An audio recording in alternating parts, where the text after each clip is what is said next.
Hello, everyone. Thanks so much for joining us today. Happy Monday. Hello, guys. Hope you guys had a wonderful weekend. Lots of family fun. So today we have a topic that's a little bit near and dear right now. I'm not sure if any of you had maybe joined our call on Friday, yes, where we briefly discussed it. But a few statistics for you. Every 40 seconds, someone in the United States has a stroke. Globally, stroke is the second leading cause of death. I mean, this is a big deal. Stroke is the second leading cause of death and a major cause of long-term disability. So it's not just the fact that you had the stroke, it's what happens after. And a lot of times it puts, that's near the change. Yeah, the change. The change towards the end. Yep. The good news is Yep. up to 80% of strokes are preventable through nutrition, lifestyle, and proactive health choices. Yeah. So this hits home on a lot of things. It's like second leading cause of death globally. I mean, it's the leading cause of death. Yeah. Globally, it's the second leading cause of death. Well, put it in the. But yet, 80% are preventable. So you have something so extreme over here, but then so extreme over here. Yep. So today, that's what we want to educate on. So make sure you guys like and follow if you don't already. It helps us and it helps you. And leave us comments, give us feedback, ask questions. We will answer towards the end or maybe even throughout questions that pertain to the topic today. So always do that. And if you're new, thank you so much for joining us. We do these every Monday, trying to bring to you guys a very high quality health topic or maybe a discussion just about a product of ours. Sure.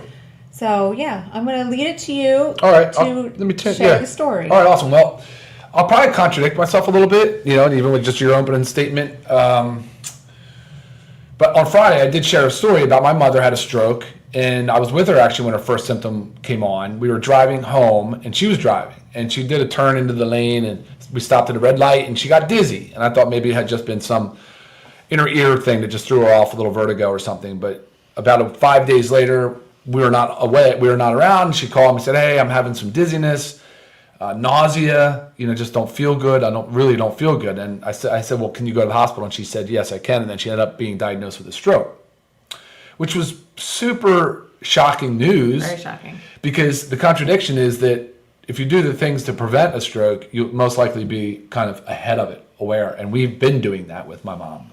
And we were completely shocked by it. So, meaning, and I'm going to jump 10 steps forward and then I'll come right back. But just all these different things you should be aware of that are easy to know, like little health metrics, little things you can do. Like let's, as an example, blood pressure, something like that.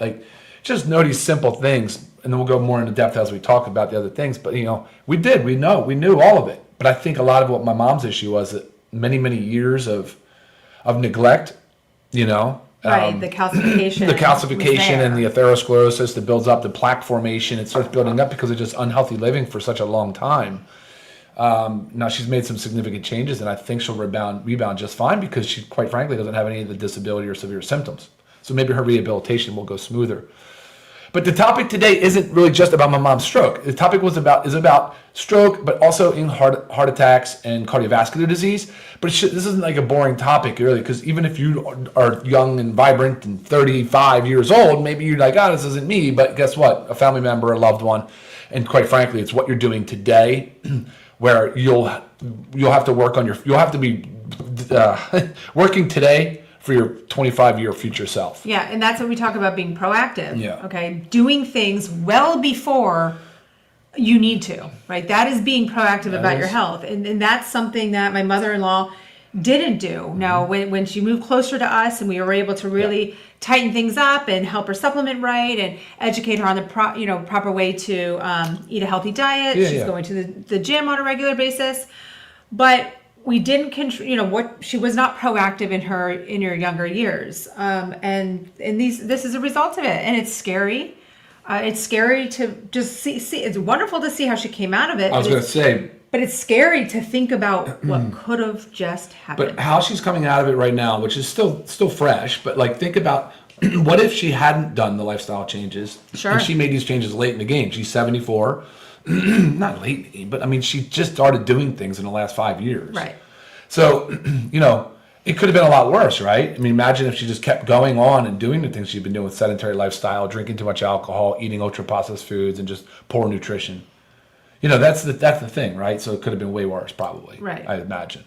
So that's it, guys. Let's get into some of the things with lifestyle. You'll hear from us on all different topics, from ranging just strictly from the things you should know about heart health to, of course, all of the other supplements and lifestyle measures you can deploy. So do you have something in order you want to follow? Well, sure. I mean, first I just want to briefly say what a stroke is. So some of you may have what is a stroke? I've always heard of stroke, but actually what is it? And it occurs when blood flow to part of the brain is interrupted. Right. And for my mother-in-law, it was, do you know exactly? Thoracic artery. Okay. Yeah. Thoracic artery, which is a big one to the brain, but it deprives the brain cells of oxygen. Yep. So that's where the disability comes afterwards, because things die. Things die, yeah. Right? Sure. So there's two major types. Your ischemic stroke, which is most common, about 85% of strokes caused by the blood clot blocking a vessel, which is happening in this case. That's right. And a more hemorrhage stroke. Hemorrhaging stroke, where there's bleeding around the brain, which is less common. I don't know statistic-wise, but I know it's less common. Right.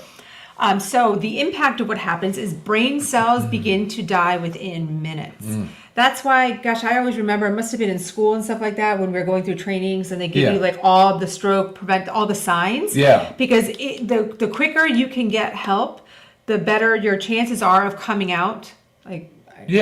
Sure. My mother-in-law did.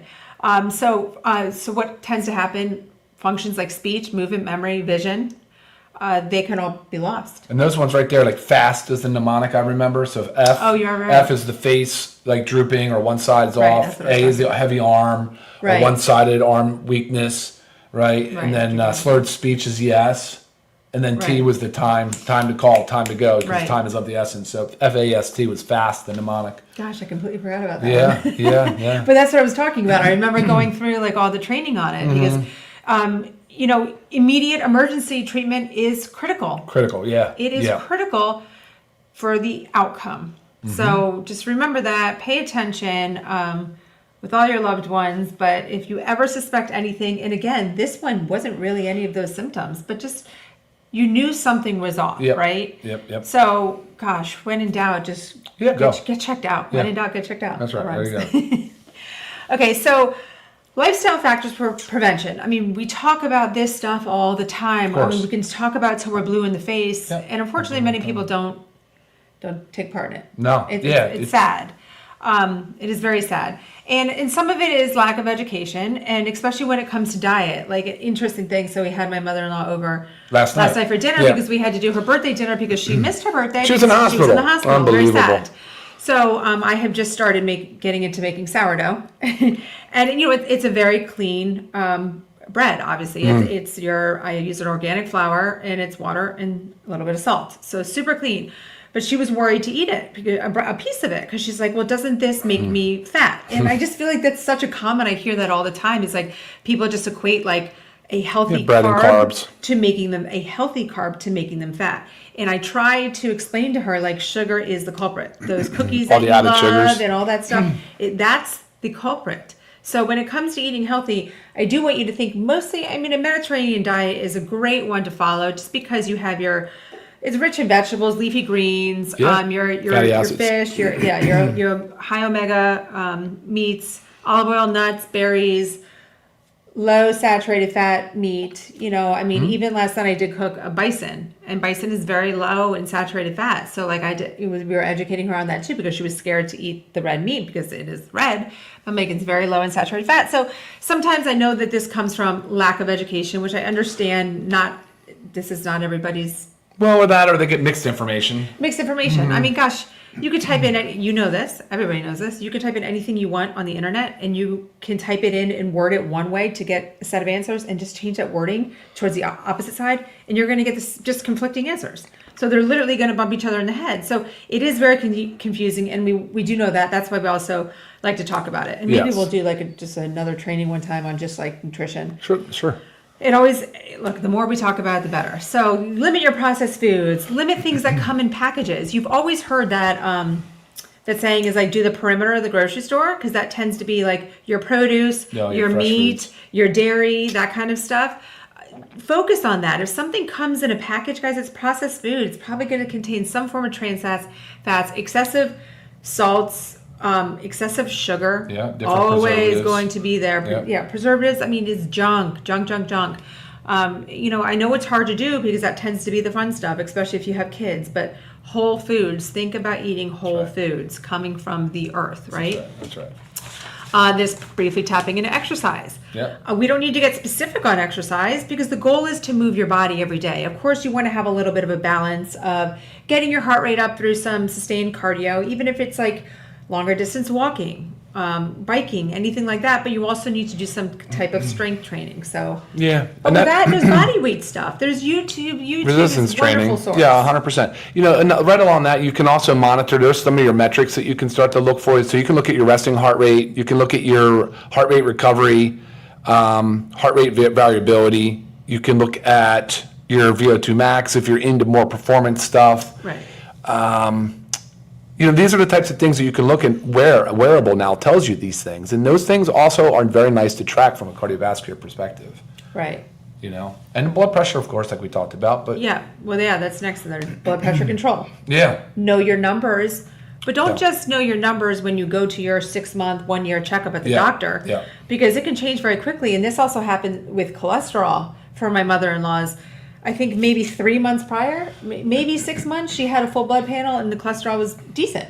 Everything seemed, it was within normal limits. But this one that she had from the hospital, the blood work, the cholesterol was through the roof. So cholesterol can change very, very, very quickly based upon how you're eating and what you're doing to your body. So For a period of what, like 8 to 12 weeks? yeah, very Like fast. that. Yeah. 3 months or less, your lipids can really change. Yeah, very fast. So pay attention to it all. Here's the managed blood sugar and cholesterol. This all goes with it. Watch I know there's a lot of mixed information right now out there about cholesterol, because I could just tell personally for me, like I do run a higher LDL. I've had a clearly calcium score. My score is a 0. I've got no calcification. This is my body. It holds on to a little bit of cholesterol, but it's not doing anything to my body. It's not clogging anything.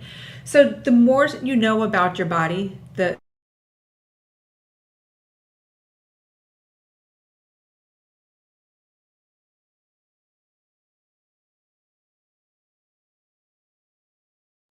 All right, guys, we'll be right back with you here on the video. Just give me 1 sec, but we're on audio right now. Yep, this goes right along with our streaming program, which is having difficulty staying connected to Instagram. So we're just going to drop that real quick. So sorry for those that may have been watching this on Instagram, but All right. again, this is always going to be recorded.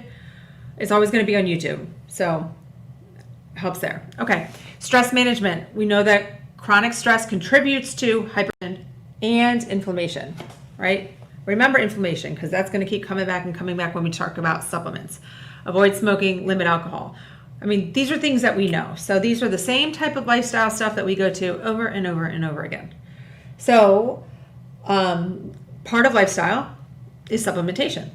Yeah. Right? Yeah, so let's sure. get into supplementation. I'm going to start with number one in my Omega-3 eyes. fatty acids and the curcumin are going there to we be are. the two Yep. top ones on that one for sure. Yep. So our factor 4, Yeah. beloved factor 4, omegas.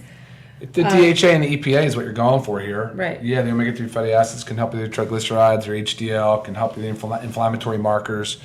Widely considered a good heart healthy supplement for sure.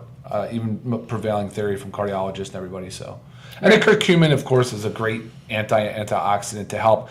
We didn't get into a lot of what the plaque formation process is or the atherosclerosis, that big word. That's just a word that says your arteries are starting to narrow. And usually, and they get stiff too. That's kind of the problem with age, that stiffening. And that's why exercise is so important. Sure. It can really help to kind of bring the endothelium, give it more of that flexibility, Right. pliability. But what ends up happening at some stage early on, you get like these reactive oxygen species, so these free radicals, and there's just a lot of inflammation. And then something happens in the blood vessel, and it causes like a cell to stick, and they start to clump together. That's where like a curcumin and some of these antioxidants can be very beneficial when we talk about super reds and super greens. there's really, and even ubiquinol, the CoQ10, different things. They can really help to neutralize some of these free radicals that we're definitely generating more probably than we ever have or should because of our exposures and our lifestyle. So I would say that's definitely a big benefit of the factor 4. Of course, there's garlic, and then I like the CoQ10 I just named is in there as well. So amazing supplement for heart health, clean, anchovy base, so small fish base, so no PCBs, what's the heavy metal in fish? Mercury. Thank you. And we've tested for that, guys. That's all available for you to see as well. So that's definitely a winner. Yes, and on the bottle it says take 2 per day, but we always recommend 2 to 6 depending on what's going on. Yeah. We personally take 4. Yeah. So yeah, it's all in our eyes. Yeah. It's all about prevention. Okay, vitamin D. Oh. Yeah, the sunshine vitamin, good for a hormone, good for, it's a either. hormone. Actually, the kidney converts it to a hormone, which is kind of cool, but definitely known as bone health, but way more things now, right? We're talking about heart health, we're talking about talking about energy, we're talking about energy and mood. So yeah, there's all these different benefits with vitamin D, but I mean, and most people are deficient, and a deficiency is linked to cardiovascular disease. I mean, there's a link. Again, like suboptimal levels, like they want you to be somewhere around, just the numbers are crazy what the recommended numbers are, and they for like LabCorp requests, but when you start to think about it, like 60 to 70 is probably more optimal, but you have to really have some vitamin D supplement on board to get there. Right, for So sure. yeah, vitamin D. Organic now too. Did you talk about the K2 for the K2 exactly, to help pull out the calcium, to help increase the utilization of vitamin D. Yeah, very beneficial. And don't confuse the K does play a role in clotting. So when you start thinking about it, K is a clotting cofactor, but that was an older therapy called warfarin or Coumadin, the anticoagulant. It's still somewhat used, but if you are on warfarin or Coumadin, definitely be careful with your vitamin K. All right. Magnesium, ultra magnesium complex, Yeah, our mighty awesome. magnesium, helps maintain healthy blood pressure, supports nerve recovery. I mean, a whole Muscle heck of a nerve lot energy, more. Yeah. Oh gosh, whole heck of a lot more. So important. Yeah. And these are simple. Again, we always talk about this. This is not fancy. This is simple. You just got to do it. Yeah. Mag's involved in the blood pressure in the heart like extensively because that's what nerve conduction and muscle contraction is. It's the membrane potential that magnesium plays a big role in. So again, I say it all the time, but a woman goes in, she's pregnant, she goes to the hospital or for checkup or whatever, high blood pressure. Guess what they're putting her on? IV magnesium. You know it. Okay, and then our multivitamins, men's and women's, foundational nutrients, including your B vitamins. Yep, the B's. To help with like homocysteine levels. Homocysteine, yep.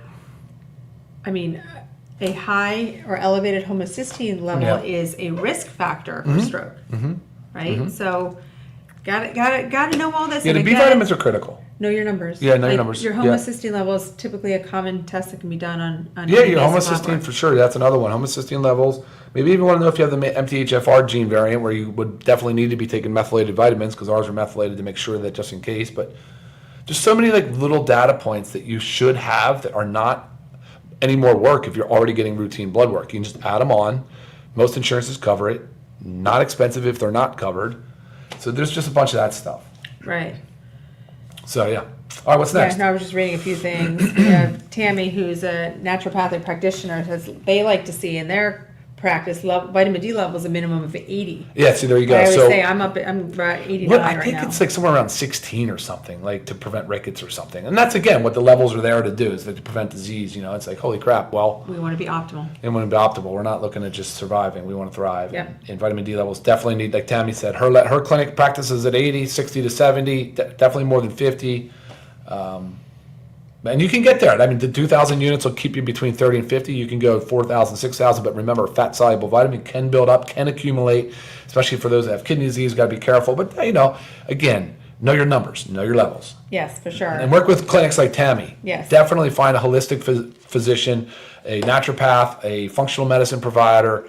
Guys, add that into your normal, Western medicine, like family care. You'll learn so much about your body. You'll learn. Because you have family care that wants to check the boxes, right? Like the certain things. Especially if you're on Medicare, they have certain things, wellness checks every year and all the different things. But add the functional in and you'll be like, whoa, my eyes are way open now. For sure. saw a question about magnesium. We recommend taking it at night or later Yeah, afternoon mag's just to good help at with night. sleep. I think You don't so. have to, but it does relax the body. Yeah. Okay, we have our super reds and here it is. Yeah, the super and reds. super greens. You Yeah. just have your Yeah. high antioxidants, Phytonutrients, polyphenols. antioxidants is the general broad term for those.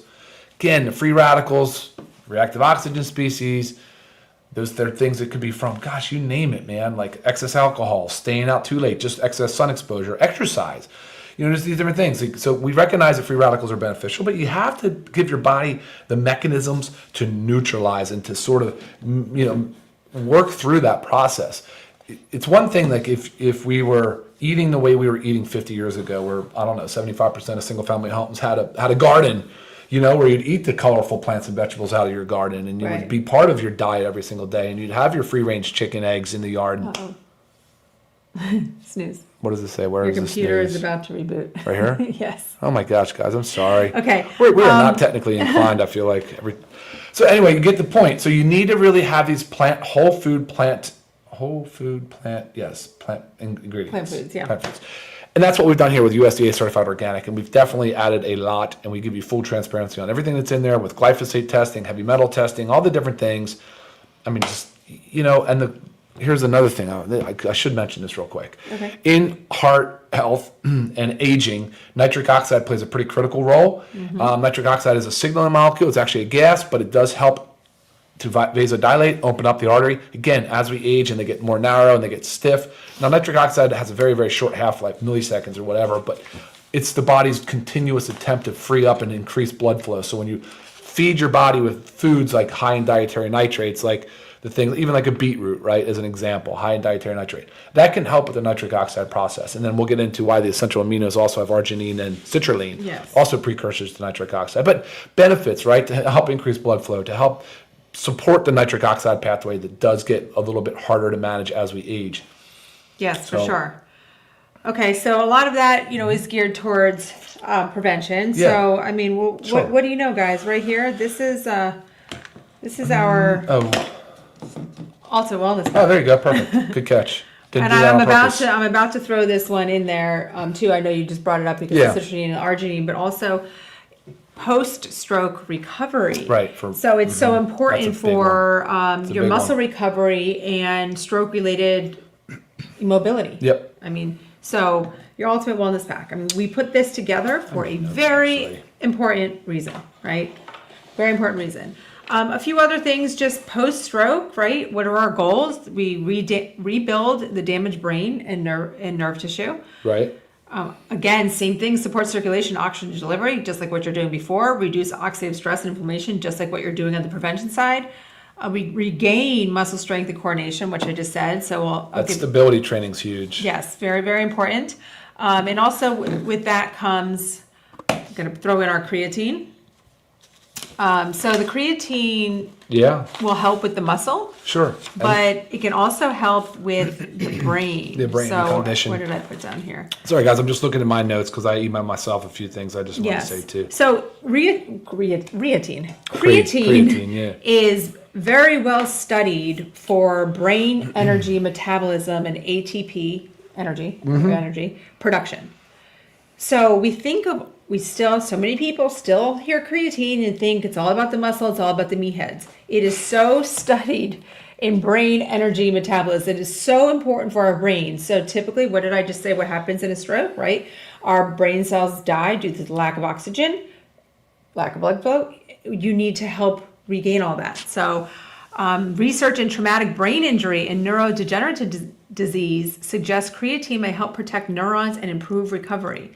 And of course, we already said the muscle strength, which we need to regain during stroke rehab, right? Yes, exactly. Whoops. And again, why the aminos have been shown to be beneficial, even at bed rest, it helps preserve some of that lean muscle mass.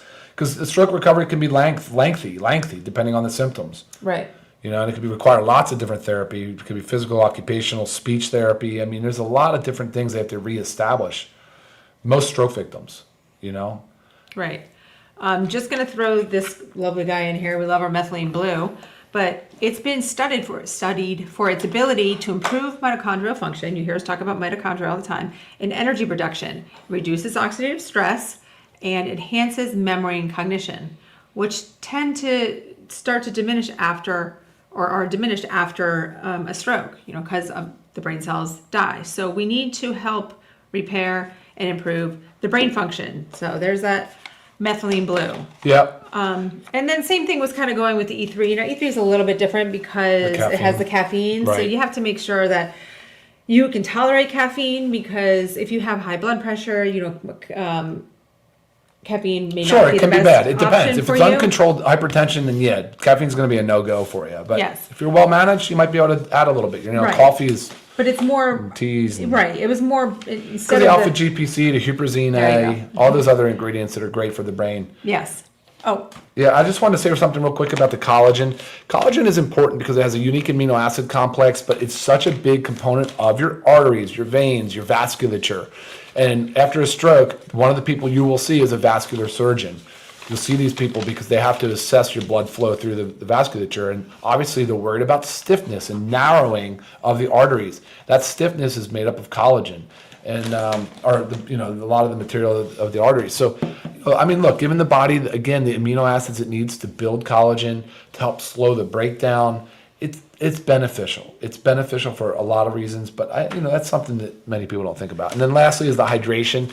I'm not suggesting that you want to load up on high amounts of sodium if you're uncontrolled hypertension and you're getting a lot of weird salts in your ultra processed food diet. But if you're eating clean, if you're exercising, if you're doing, or even if you're not exercising, but you're moving a little, at least you got to hydrate the cells properly. And a way to do that is with proper electrolyte balance, and that's why the hydration amplifier is out. That's so important. So it seems like a lot, but it's really not, guys. And I just wanted to read you a couple quick things, and then we'll let you go. I know we're keeping you kind of long today, but yeah. So the fine tuning is important. We talked about the resistance training and stability training, but fine tuning. So you want to do your daily recoveries. If you wanted to add in like hot, like sauna or cold exposures, you can get into stuff like that. Slow, deep breathing for the vagal nerve response. And there's some things now that can stimulate the vagal nerve in different ways. There's focus, of course, on the pillars of health. We always emphasize stress and sleep. We're like big time, but the sleep piece is actually becoming the main target, I think, for intervention. I'm pretty sure. Processed foods we talked about, and then of course good oral hygiene is another one that you want to work on. You want to focus on is of course making sure you're brushing at least twice a day, flossing every single day. You'd be very surprised to know that some of that bacteria and it gets in through the blood, into the blood through the mouth, but like it can have an inflammatory cascade that can trigger additional plaque buildups and different things of that nature. So just keep that in mind, that oral hygiene is also very important. And I have a whole lot of other notes and things. And if you guys want any more information, please feel free to email Lisa or I. If you want to have specific lab recommendations, things you can talk to your physician about, from markers, biomarkers, inflammatory markers, blood sugar guidance, things of healthy numbers for blood pressure, whatever it might be, guys, please don't hesitate to reach out, and we'll get back to you with that information, of course. Looking through, I know there's a lot of comments. a lot of great comments. Comments people Love can it. honestly relate to it, unfortunately, because the situation is not going away. Obviously, our lifestyle is Right. continuing to drive. And someone was just saying great information, but constant reminders. And Reminders. Again, we need constant reminders. Every Reminders. single day we That's need right. constant reminders. So that's why we do this. And some things you're going to notice kind of on a repeat. That's We've right. done cardiovascular disease. Yeah, we have I three think times. it's our third time. The third time, probably. But maybe it's fourth. never going to end because we're going to keep talking about it because it's so crucial. And guys, if you're like me, you're probably thinking, well, great, now you had mom and dad. My dad had a cardiac event where he was like a widowmaker, basically. So it was through a big clot heart attack. My mom had a stroke. So it's like, okay, wow. So fortunately, I know all my lipid markers. I've been really paying attention to a lot of things. And hopefully I can not be the same as those two. But I mean, our diet and lifestyle is so so controlled. different, so but controlled. That's the goal. But be you have to aware, do it. if you have a family member, definitely need to pay more attention. Thanks, guys. I appreciate everybody's time. Sorry, I was just reading another question, but I think for those we of you answered it. watching on recording, thank you again for tuning in. Yes. And guys, find us here next week, every Monday. Yes, for sure. And remember, stroke doesn't have to be a life sentence. By making empowered choices every single day, what you eat, how you move, how you nourish your body, Yep. you can dramatically reduce your risk and support your recovery. 100%. Big deal. 100%. All right. So take care of yourself, guys. Reach out for any further questions. Appreciate it. And we'll see you next Bye, week. y'all. Bye.